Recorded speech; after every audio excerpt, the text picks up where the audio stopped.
بسم اللہ الرحمن الرحیم۔ السلام علیکم۔ میرا نام صفیہ ہے اور میری عمر 50 سال ہے۔ موجودہ دور میں 50 سال کی عمر کو اتنی زیادہ عمر تصور نہیں کیا جاتا، کیونکہ بیوٹی پارلرز اور جدید ٹیکنالوجی نے انسانوں، خاص طور پر خواتین کے چہرے پر سے عمر کے اثرات دور کرنے میں اہم کردار ادا کیا ہے۔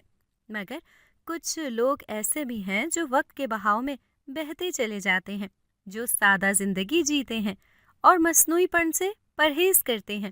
میرا شمار بھی ایسے ہی لوگوں میں ہوتا ہے، لہٰذا میرے چہرے پر زمانے بھر کی تلخیاں اور 50 سالہ زندگی جینے کا تجربہ جھریوں کی صورت دکھائی دیتا ہے۔ میں ملتان کے ایک علاقے میں پیدا ہوئی تھی اور میرا بچپن پرانے دور میں بہت سادہ انداز میں گزرا تھا، یعنی ٹی وی، کیبل اور انٹرنیٹ جیسی سہولیات سے دور دور تک ہمارا کوئی تعلق نہیں تھا۔ میری ماں کا انتقال میری پیدائش کے دوران ہو گیا تھا، لہٰذا میرے باپ نے میری دیکھ بھال کے لیے مجھے خالہ کے گھر چھوڑ دیا۔ میں وہیں پل کر جوان ہوئی۔ میری خالہ بہت نیک فطرت عورت تھی۔ ان کی 2 بیٹیاں تھیں، مگر انہوں نے ہمیشہ میرا خیال اپنی بیٹیوں سے بڑھ کر رکھا تھا۔ کرن اور سویرا نے بھی ہمیشہ مجھے بہن جیسا مان دیا تھا۔ میرے ہوش سنبھالنے کے بعد میرے ابو کا ارادہ مجھے اپنے ساتھ رکھنے کا تھا، لیکن جب انہوں نے مجھے اپنی زندگی میں خوش دیکھا تو آرام سے دوسری شادی کر لی۔ میں جو کبھی کبھار ان سے ملنے کے لیے جاتی تھی، اب دوسری ماں کو گھر میں دیکھا تو وہاں جانے کا بالکل بھی دل نہیں چاہتا تھا۔ ایسا نہیں تھا کہ میرے دل میں ان کے لیے کوئی نفرت یا بغض تھا، میں نے کبھی اس گھر میں اپنی اصل ماں کو دیکھا ہی نہیں تھا، تو بھلا میرے دل میں ان کے لیے نفرت کیوں پیدا ہوتی؟ میں اپنے ابو کو نئی زندگی جیتے دیکھ کر بہت خوش تھی، لیکن نئی ماں کا رویہ میرے ساتھ بالکل لیے دیے جیسا تھا۔ یہی وجہ تھی کہ ان کے سرد اور بیگانہ سے رویے کے آگے میں نے بھی ہار مان کر اس رشتے کو آگے بڑھانے کی کوشش ہی نہ کی۔ کچھ دن تو ابو پہلے کی طرح ملنے کے لیے آتے رہے، لیکن جب ان کے دوسرے بچے پیدا ہو گئے تو میں جیسے ایک قصہ پارینہ بن گئی۔ میرے لیے اپنے باپ کا گھر پرایا ہو گیا۔ میرے دل میں کبھی ان کے لیے کوئی میل نہیں آیا تھا، جس میں بڑا کردار میری خالہ کا تھا، جنہوں نے ہمیشہ مجھے مثبت سوچ رکھنے کی تلقین کی تھی اور کسی کے لیے بھی دل میں نفرت رکھنے سے منع کیا تھا۔ وقت اسی طرح گزرتا رہا۔ خالہ نے باری باری ہم تینوں بہنوں کی شادیاں کر دیں۔ اس طرح ہم اپنے گھر بار کی ہو گئیں اور ذمہ داریوں میں اس طرح کھو گئیں کہ ایک روز فون پر خالہ کے انتقال کی اطلاع ملی تو ہمیں احساس ہوا کہ ہم وقت کی رو میں بہہ کر بہت دور آج چلے ہیں۔ ماں جیسی خالہ کو کھو دینے کا صدمہ اتنا گہرا تھا کہ میں ایک عرصے تک دکھ کی کیفیت سے نہیں نکل سکی۔ خالہ کو سویرا اپنے گھر لے گئی اور وہ ان کے ساتھ رہنے لگی۔ اس طرح وہ گھر جس میں کھیل کر میں نے اپنا پورا بچپن گزارا تھا اور اس کے چپے چپے سے میری یادیں وابستہ تھیں، جس کے آنگن میں قدم رکھتے ہی ہم بہنوں کو تحفظ اور محبت کا احساس ہوتا تھا۔ اس گھر کو ہمیشہ ہمیشہ کے لیے تالا لگ گیا۔ میکے کا دروازہ ہمیشہ کے لیے بند ہو جانا کیسا ہوتا ہے، یہ میں نے اب جانا تھا۔ جب بھی دل میں اس قسم کے خیالات آتے، سانس رک سی جاتی تھی اور دل جیسے اندھیروں میں ڈوب جاتا، مگر اپنے بیٹے فہد کی خاطر میں نے خود کو سنبھال لیا۔ اور بھلا یہ ذمہ داریاں ہمیں کہاں غم منانے کی فرصت دیتی ہیں؟ ماں یا باپ ہونے کی ذمہ داری جب سر پر ہو تو انسان خوشی تو دور کی بات غم بھی منانا بھول جاتا ہے۔ کچھ ایسا ہی حال میرا بھی تھا۔ میرے سسرال میں کوئی نہیں تھا۔ ساس سسر میرے جیٹھ کے ساتھ دوسرے شہر میں رہتے تھے۔ اسرار کی نوکری کی وجہ سے ہم اس شہر میں رہتے تھے۔ وقت تیزی سے گزر رہا تھا۔ فہد بڑا ہوا اور اپنی تعلیم کے زینے کامیابی سے طے کرتا رہا۔ وہ اپنی تعلیم مکمل کرنے کے بعد ایک اچھی نوکری کرنا چاہتا تھا۔ ہم دونوں میاں بیوی نے بھی یہ خواب سجایا تھا کہ بیٹا ایک اچھے خوشحال زندگی گزارے، جو حسرت ہم اب تک دل میں لیے پوری زندگی گزار گئے تھے، ایسی کوئی بھی حسرت اس کے دل میں پروان نہ چڑھے۔ جب اس نے اپنی تعلیم مکمل کر لی تو ایک روز وہ میرے اور اسرار کے سامنے سر جھکائے کھڑا تھا۔ میں اپنے بیٹے کا ہر انداز جانتی تھی اور ہر تاثر پہچانتی تھی، لہٰذا میں سمجھ گئی کہ معاملہ غیر معمولی ہے، سو میں نے اس سے پوچھا، کیا بات ہے بیٹا، سب خیر تو ہے؟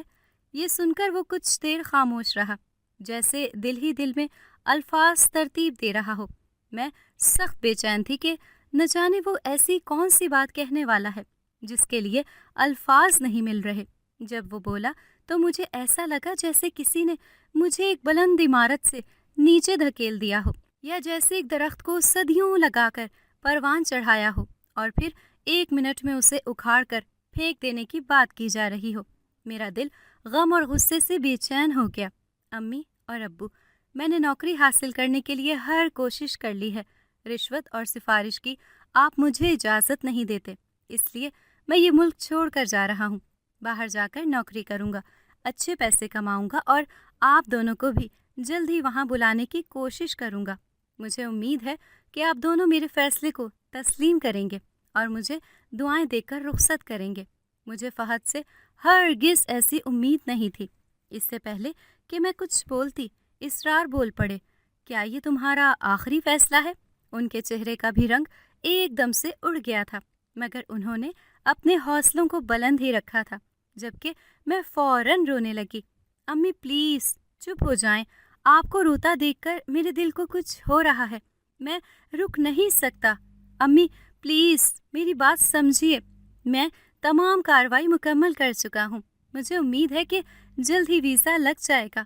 وہ اپنی بات مکمل کر کے مجرموں کی طرح سر جھکا کر بیٹھ گیا، جبکہ میرا دل اس بات کو تسلیم کرنے کو تیار ہی نہیں تھا کہ فہد اپنی زندگی کا اتنا بڑا فیصلہ ہم سے مشورہ کیے بغیر بھی کر سکتا ہے۔ رات کو میں نے جب اس بات کا ذکر اسرار سے کیا تو وہ بولے، یہ ہمارا دور نہیں ہے بیگم، یہ ہمارے بچوں کا نیا دور ہے، جس سے وہ کوئی بھی فیصلہ اپنی مرضی کے مطابق کر سکتے ہیں اور اس فیصلے کو اچھے طریقے سے نبھا بھی سکتے ہیں۔ بظاہر وہ مجھے تسلی دے رہے تھے، مگر در حقیقت ان کا دل بھی بہت دکھ رہا تھا۔ وہ مجھے مزید سمجھاتے ہوئے بولے، جو پرندے پرواز کرنا چاہیں انہیں قید کر کے کبھی بھی ان کی محبت حاصل نہیں کی جا سکتی ہے، اور ہمارا بیٹا تو اپنے بہترین مستقبل کی تلاش میں دیار غیر جانا چاہتا ہے۔ تم اسے روک کر یا کسی قسم کی بدمزگی پیدا کر کے خود سے متنفر نہیں کرو، اسے دعائیں دے کر رخصت کرو، یہی ہمارے اور اس کے حق میں بہتر ہے۔ اسرار نے نہ جانے کس دل سے یہ کہہ کر میری شکایات کو عارضی نیند سلا دیا تھا۔ مزید کچھ باتیں کرنے کے بعد وہ تو سو گئے، مگر میرے لیے آنکھیں بند کرنا بھی جیسے عذاب ہو گیا۔ وہ پوری رات میری آنکھوں میں ہی کٹ گئی۔ شام کا وقت تھا، میں کھانا بنا رہی تھی، بیرونی دروازے پر دستک ہوئی تو میں نے چولہے کی آنچ ہلکی کی اور کچن کے دروازے پر لٹکایا ہوا دوپٹہ اوڑھ کر دروازہ کھولنے کے لیے چل دی۔ میں نے دروازہ کھولا تو سامنے فہد کے ساتھ ایک ماڈرن لڑکی کو دیکھ کر میرے قدموں تلے زمین نکل گئی۔ اس نے ایک اونچی سی سلیو لیس شرٹ پہنی ہوئی تھی اور ٹراؤزر کے پائنچے اتنے اوپر تھے کہ پنڈلیاں صاف دکھائی دے رہی تھیں۔ اسے دیکھ کر میرا سر شرم سے جھک گیا۔ میں نے سر اٹھا کر گلی میں دیکھا تو بہت سے بچے اور عورتیں کھڑے ہو کر اس عجوبے کو دیکھ رہے تھے۔ ان کی مذاق اڑاتی نظریں اور مسکراہٹ دیکھ کر میرا سر شرم سے جھک گیا۔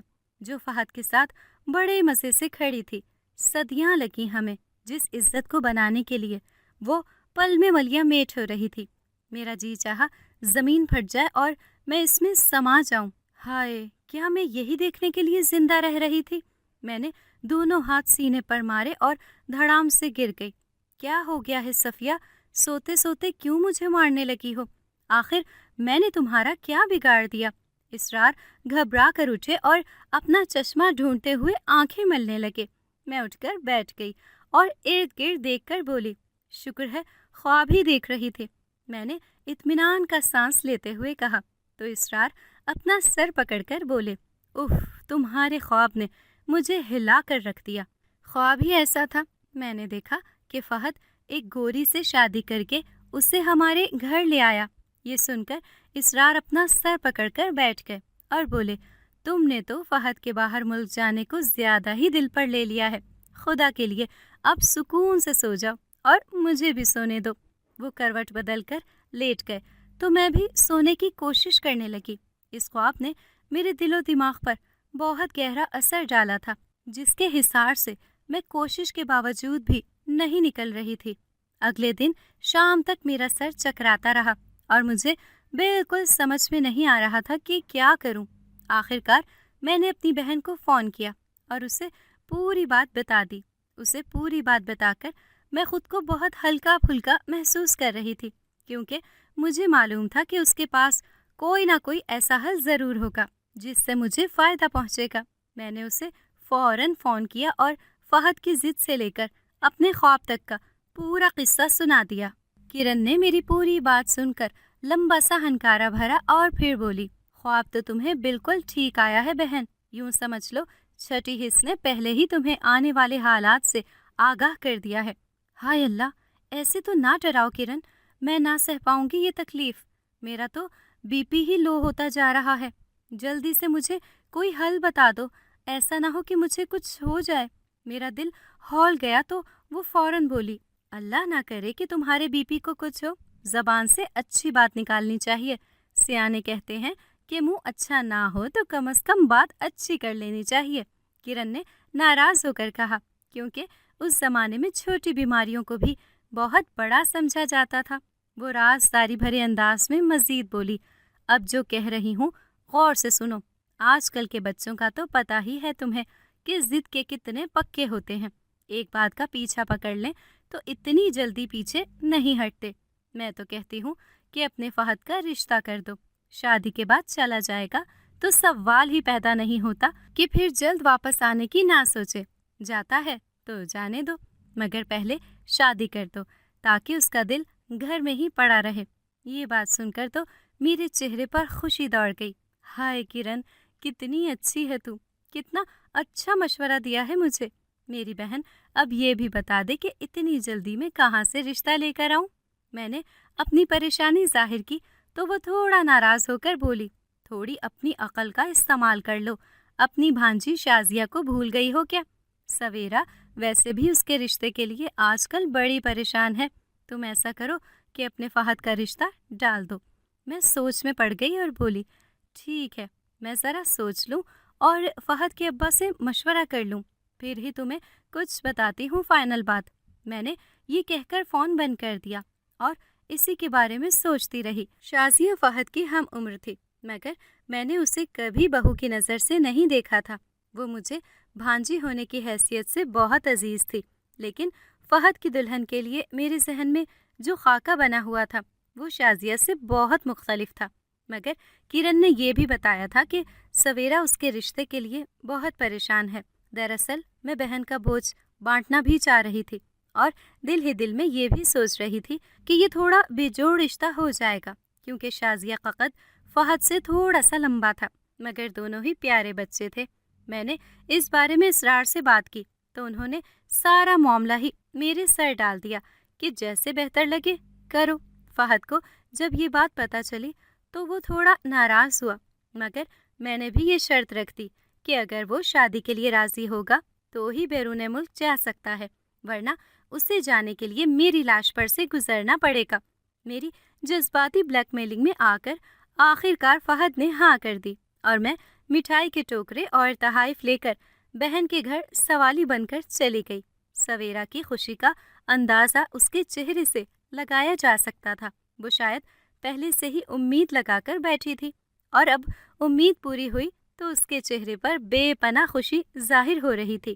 شازیہ نے بس سلام دعا کی اور پھر دوسرے کمرے میں شرما کر چلی گئی، اور پھر میں نے سویرا کو جہیز جیسے کسی بھی جھنجٹ میں پڑے بغیر جلد شادی کرنے کا کہا، اور پھر قریب کے دنوں کی ہی ایک تاریخ رکھ لی گئی جس میں دونوں کا سادگی سے نکاح کر دیا گیا۔ میں نے بری تیار کرنے کے لیے 1 ماہ کا وقت لیا اور اس دوران اچھی سی تیاری کر لی۔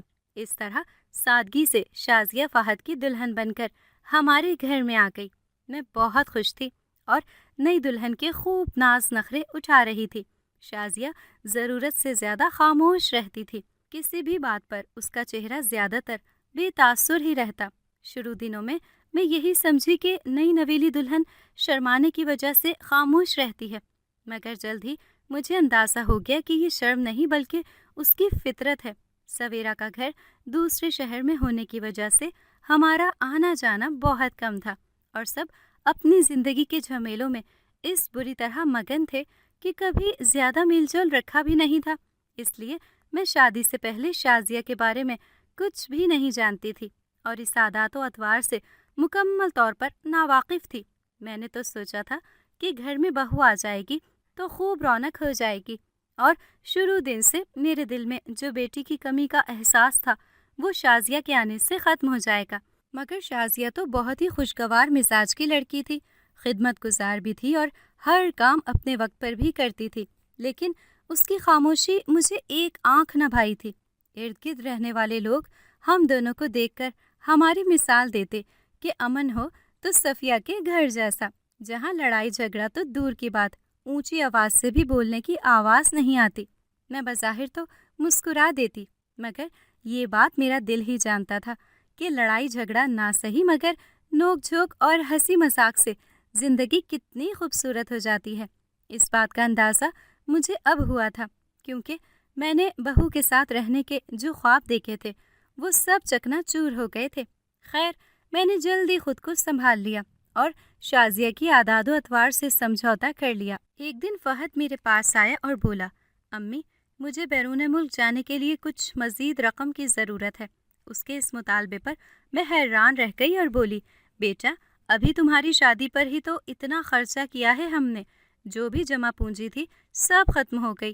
تمہارے باپ کی کمائی اتنی زیادہ تھوڑی ہے کہ میں اتنا جمع کر کے رکھوں گی کہ ہر بار ہی وقت آنے پر گھر سے پیسے نکل آئیں۔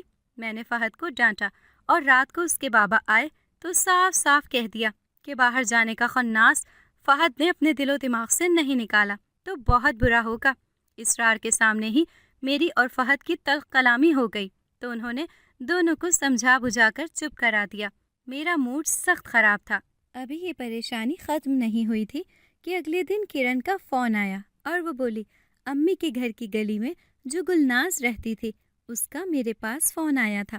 یاد ہوگا تمہیں، وہ میری کتنی پرانی دوست ہے اور اب تک میرے ساتھ رابطے میں ہے۔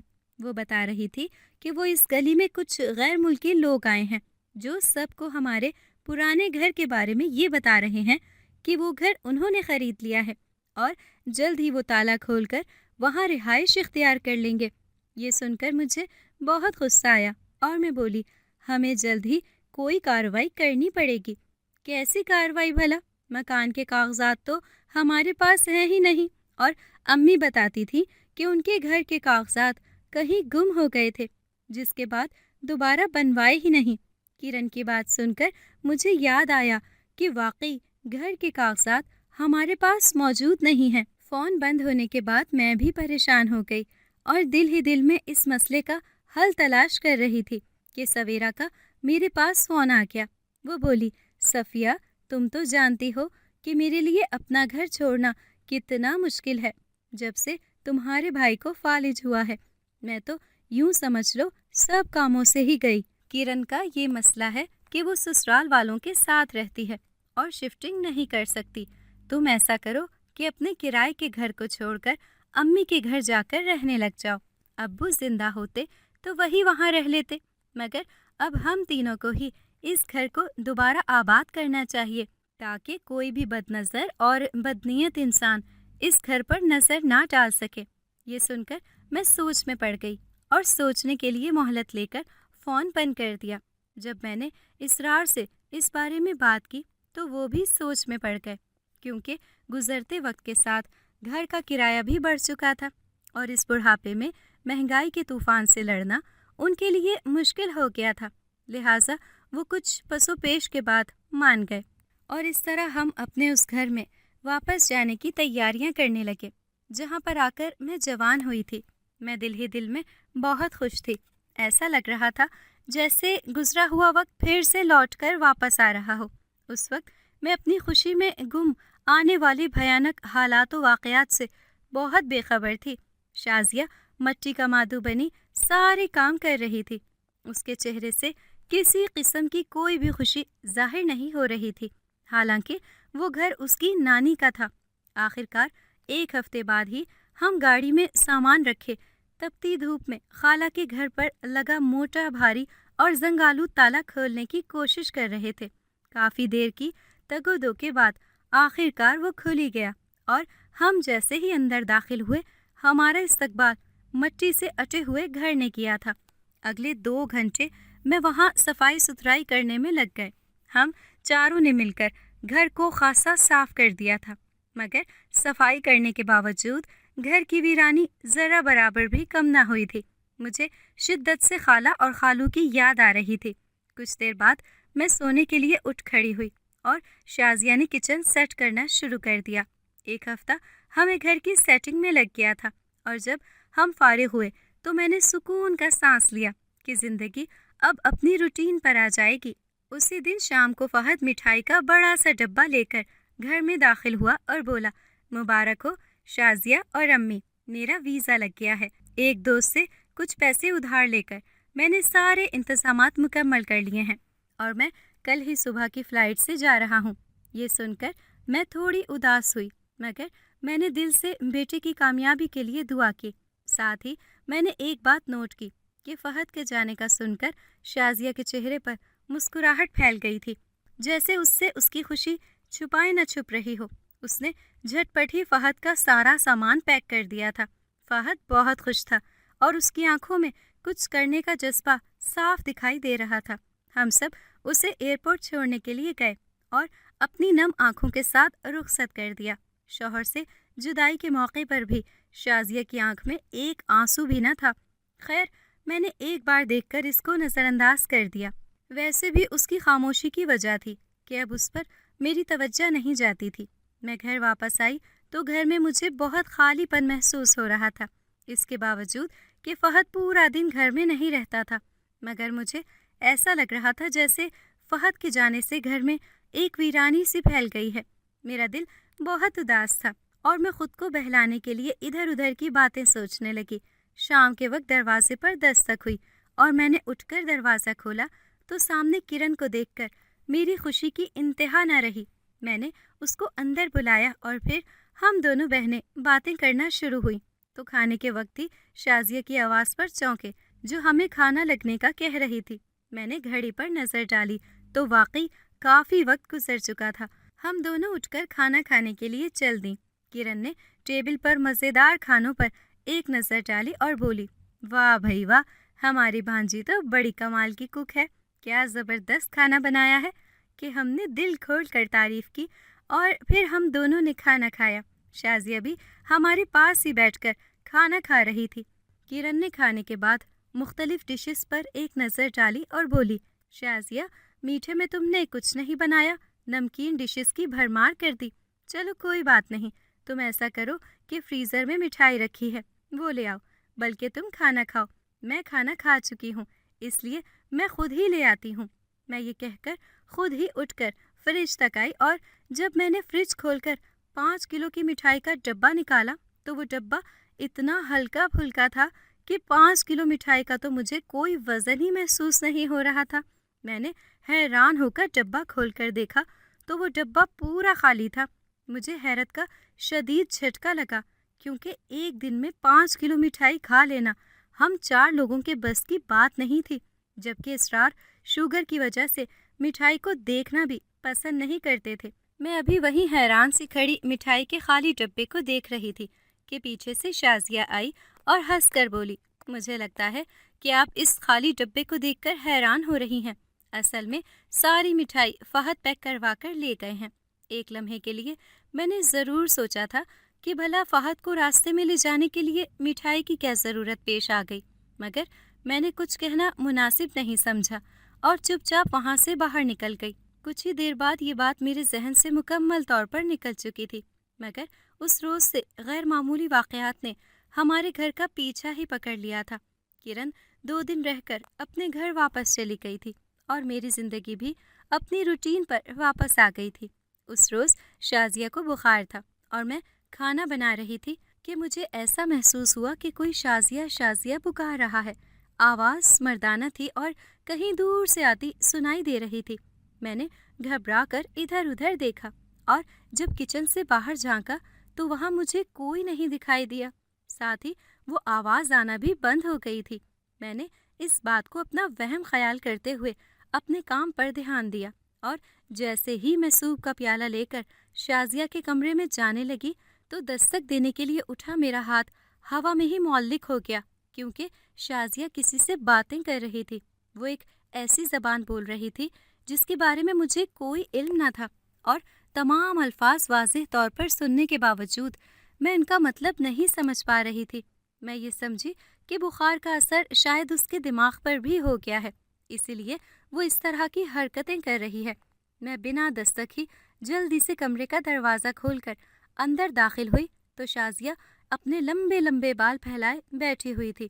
وہ ہنس رہی تھی، مگر مجھے دیکھ کر اس کا چہرہ سپاٹ ہو گیا، اور اس نے اپنے وہی فطری سے تاثرات چہرے پر سجا لیے جو وہ اکثر سجا کر رکھا کرتی تھی۔ کیا ہوا ہے شازیہ؟ سب خیر تو ہے نا؟ میں نے آگے بڑھ کر اس سے پوچھا تو اس کا انداز عجیب اور بیگانہ سا ہو گیا، جیسے وہ مکمل طور پر ہوش و حواس میں نہ ہو۔ وہ ناراض ہو گیا ہے مجھ سے۔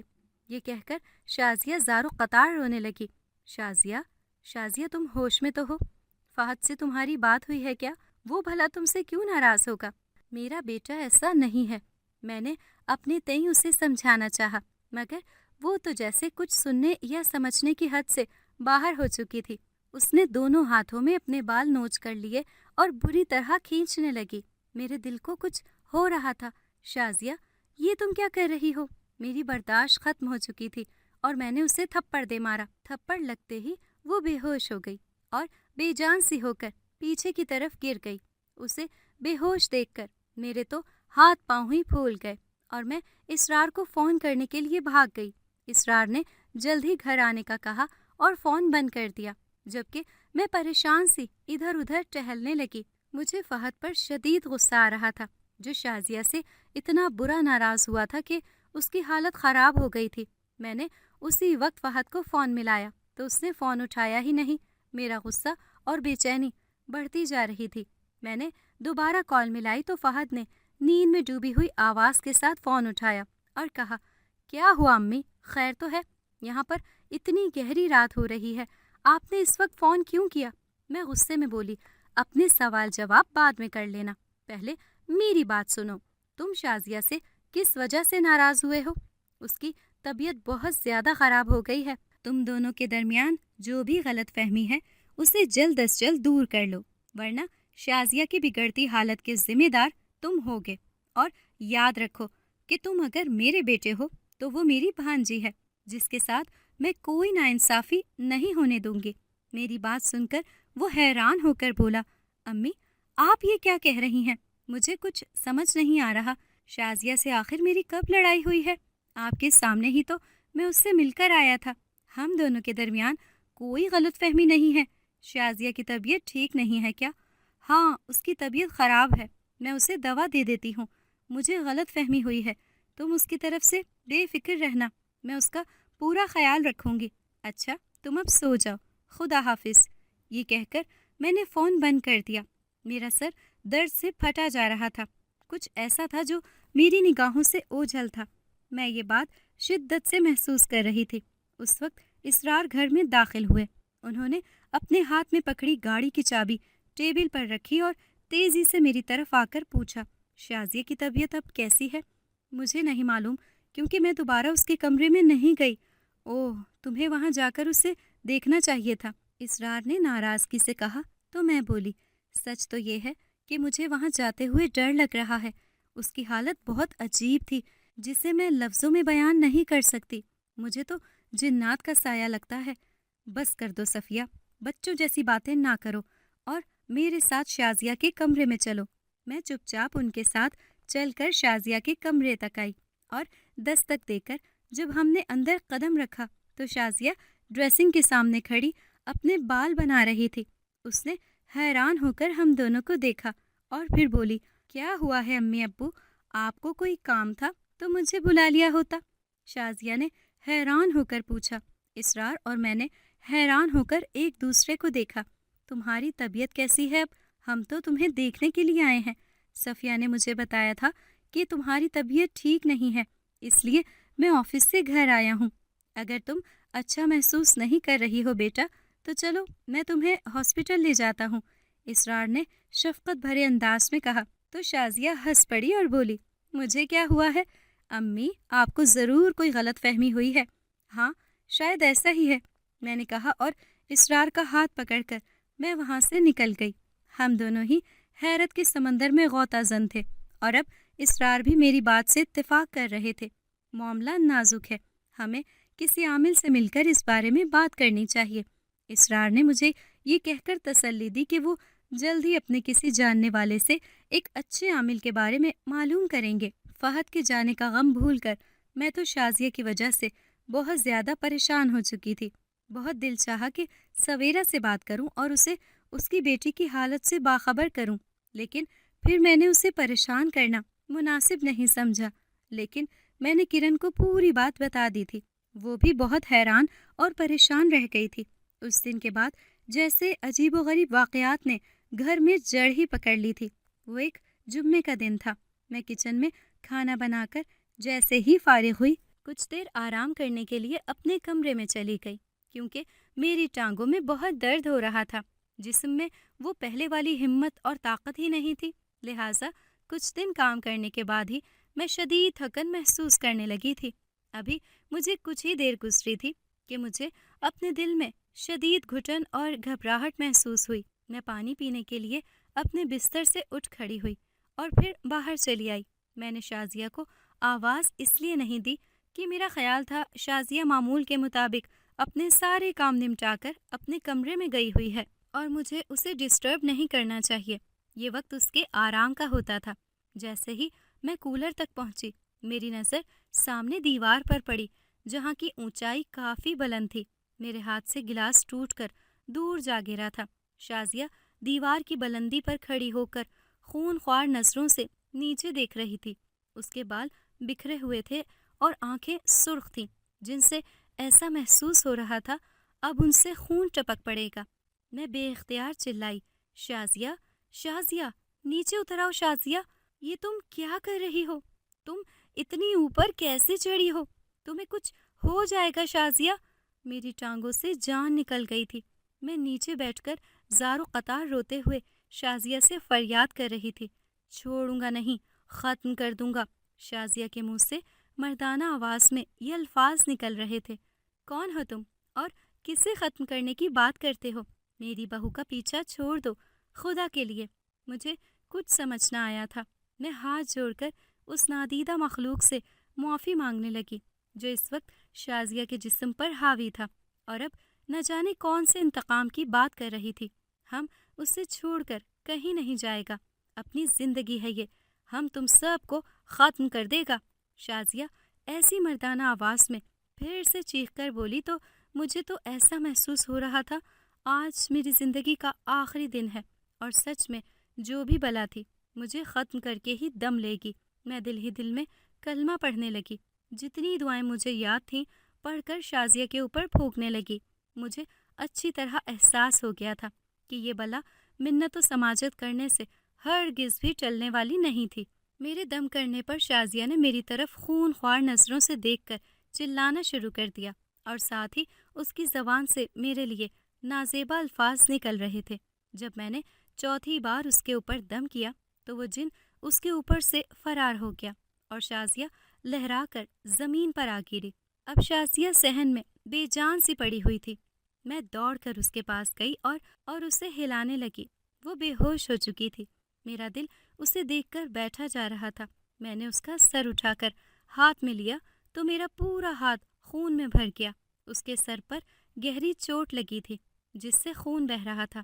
میں جلدی سے اٹھ کھڑی ہوئی اور شازیہ کے سر پر ٹھنڈا پانی ڈال کر خون روکنا چاہتی تھی کہ مجھے زور زور سے دروازہ بجنے کی آواز سنائی دی۔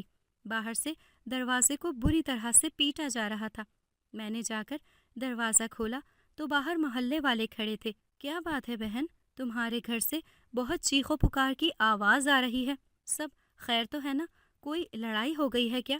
پہلے تو بہن تمہارے گھر سے بولنے کی بھی آواز نہیں آتی تھی، اب ایک دم سے ایسے چیخو پکار مچائی ہوئی ہے کہ سن کر ہم تو فوراً ہی دوڑ پڑے، مگر تم تو دروازہ کھولنے میں نہیں آ رہی تھی۔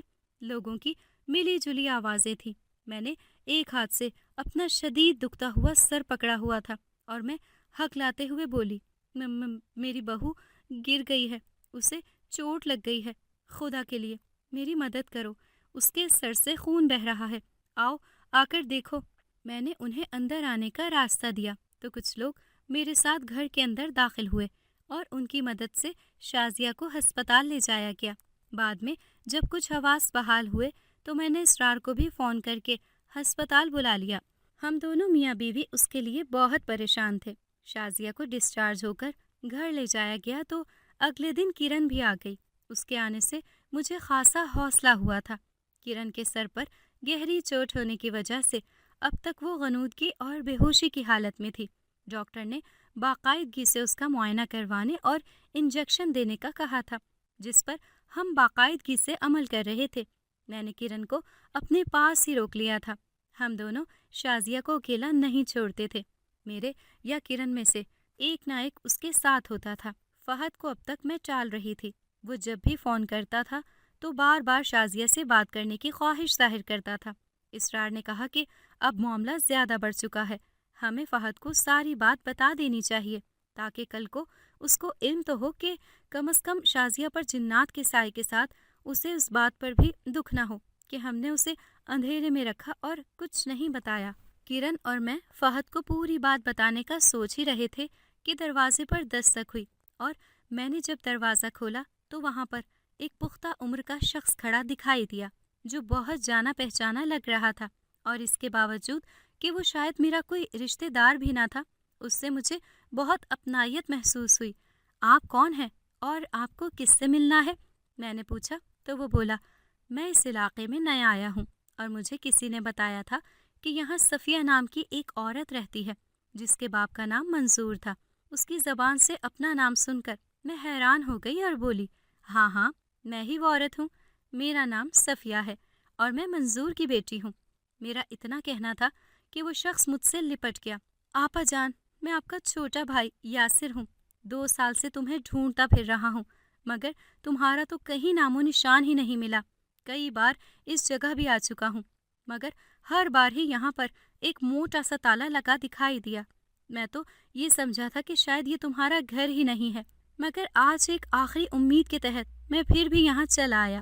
اس کی بات سن کر میری آنکھوں میں آنسو آ گئے اور بچپن کی ایک بھولی بسری یاد میرے دل میں جاگ گئی جسے باپ کہا جاتا ہے۔ ابا، اس ایک لفظ میں اتنے سوال تھے کہ مجھے کوئی دوسرے لفظ استعمال کرنے کی ضرورت ہی محسوس نہ ہوئی۔ یاسر سمجھ گیا تھا میرے تمام سوالات، تبھی سر جھکا کر بولا، آپا، ابا کے انتقال کو 2 سال ہو گئے ہیں۔ بہت چاہا کہ تمہیں کسی طرح ابا کا آخری دیدار کرا دوں اور بتا سکوں کہ وہ تم سے ملنے کے لیے کتنے بے چین تھے، مگر شاید آپ دونوں کا آپس میں ملنا قسمت میں لکھا ہی نہیں تھا۔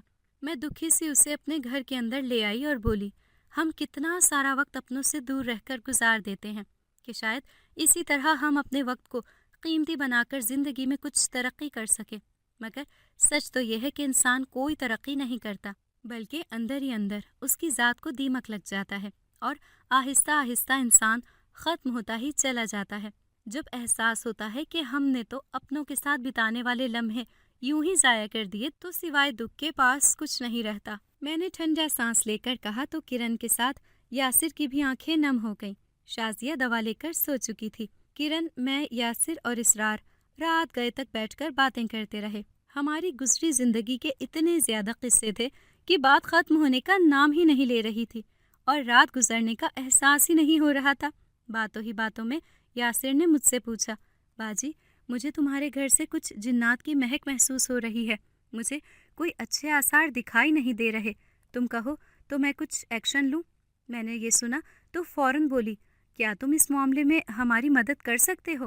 اسرار نے بھی امید بھری نظروں سے یاسر کو دیکھا تو وہ بولا، بالکل، مجھے عمل ابھی اور اسی وقت شروع کرنا ہوگا ورنہ شازیہ کی جان کو خطرہ ہو سکتا ہے۔ یہ کہہ کر یاسر نے اپنی دونوں آستین اوپر چڑھائیں اور اس کا رخ شازیہ کے کمرے کی جانب ہو گیا۔ اس نے اس کے کمرے کی لائٹ جلائی تو اندر کا منظر دیکھ کر میرے پیروں تلے زمین نکل گئی۔ اس سے پہلے کہ میں چیخ مارتی، یاسر نے ہاتھ کے اشارے سے مجھے کمرے سے باہر جانے کا کہہ دیا۔ تم اندر کیا دیکھ کر آئی ہو؟ کرن نے میرے چہرے کی اڑی رنگت دیکھ کر مجھ سے پوچھا تو میں بولی، شازیہ کے پاس ایک ڈراؤنی شکل والا جن بیٹھ کر اس کے بال سہلا رہا ہے۔ یہ سن کر کرن بھی پریشان ہو گئی۔ اندر کمرے میں سے صرف چلانے کی آوازیں آ رہی تھیں۔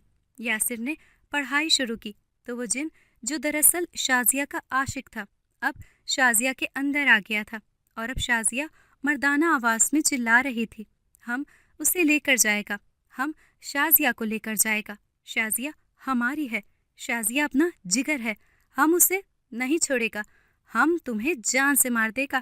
مگر یاسر نے اس کی کسی بات پر کان نہیں دھرا اور اپنی پڑھائی جاری رکھی۔ دوسری طرف کمرے سے باہر میں، کرن اور اسرار بھی پڑھائی میں مصروف تھے۔ ہم جلد از جلد اس مصیبت سے چھٹکارا چاہتے تھے۔ وہ پوری رات کسی طوفان سے کم نہیں تھی اور ہم سب دعا کر رہے تھے کہ صبح ہونے تک ہم اس آفت سے نجات حاصل کر لیں۔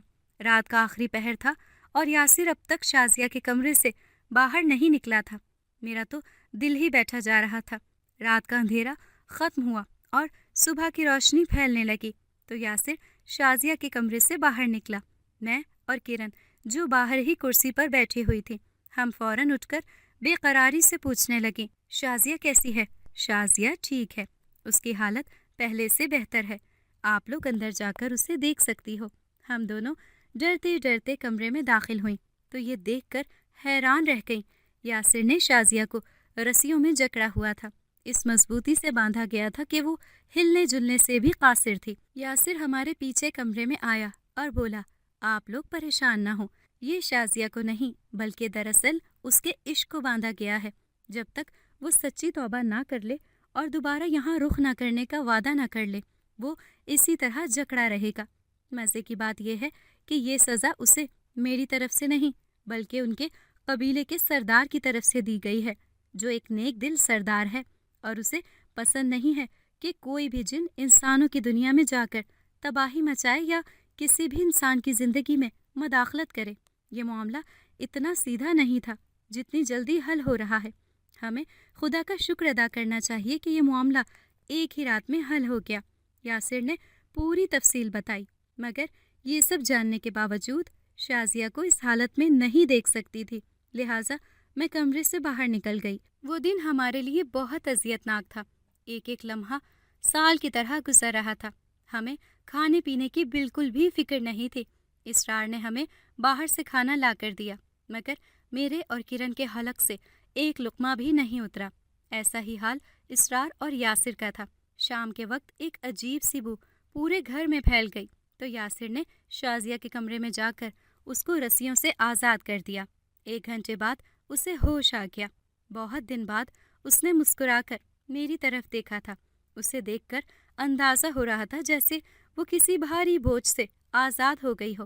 میں نے یاسر کا شکریہ ادا کیا اور کہا کہ اس نے بھائی ہونے کا فرض ادا کر دیا ہے۔ 2 دن وہ میرے پاس رہ کر اپنے گھر چلا گیا۔ میں نے شازیہ کا خیال رکھنے میں کوئی کسر نہیں چھوڑی، اس لیے چند ہی دنوں میں اس کے جسم میں جو کمزوری تھی وہ دور ہو گئی۔ اب میرے گھر میں شازیہ کے قہقہے گونجتے ہیں، اور جب وہ بولنا شروع ہوتی ہے تو اسے چپ کرانا مشکل ہو جاتا ہے۔ تنگ آ کر میں کہہ دیتی ہوں، تم جن کے ساتھ ہی ٹھیک تھی۔ میری بات سن کر وہ ہنس پڑتی ہے۔ اسے ہنستا دیکھ کر میں دل سے اس کی پرسکون زندگی کی دعا کرتی ہوں۔ ساتھ میں اپنے پیارے رشتوں کے لیے بھی دعا کرنا نہیں بھولتی، جنہوں نے مشکل وقت میں میرا ساتھ نبھایا تھا۔ اگر آپ کو ہماری آج کی کہانی پسند آئی ہے تو اسے لائک کریں، شیئر کریں اور چینل کو سبسکرائب کرنا مت بھولیے گا، تاکہ آپ کو ہر نئی آنے والی ویڈیو کا نوٹیفیکیشن بر وقت ملتا رہے۔